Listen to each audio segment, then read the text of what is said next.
का कही सखी उतरा मन न भावे ओकरा समझ में तो कुछो न आवे टुकु टुकुरा खाली देखे फतारा हमर पाँव रोटी बेचे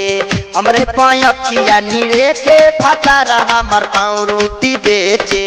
का कही सखी ओकरा मन न भावे ओकरा समझ में तो कुछो न आवे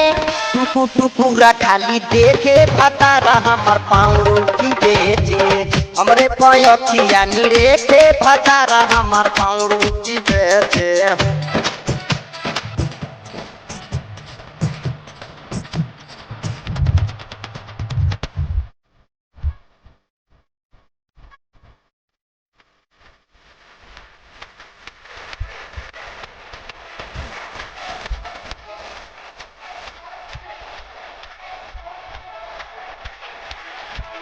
दिन भर लेके हॉर्न बजावे देखो ना गावे भाई गई चिल्लाए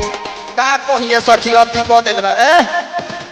दिन भर लेके हॉर्न बजावे का कही सखी गइल बा चिल्लाए कहेला देखई तो जरत जाम हो 5 रुपया बाटे एकर दाम हो तीना पजा के से के फतार हमर पाँव रोटी बेचे हमरे पायखिया निरे के फतार हमर पाँव रोटी बेचे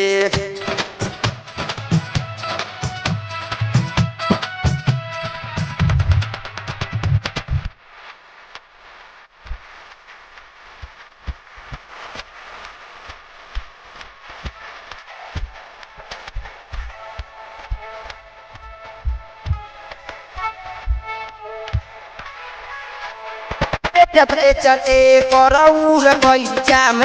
कहेला देखला कता खाम दादरे चते चते करौर गई जाम देखो न कहेला कता खाम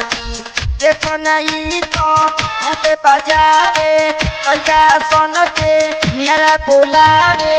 मकला के भोरे भोरे देखे फतारा हमर पाँव रोटी बेचे सीना तो जाके देखे फतारा हमर पाँव रोटी बेचे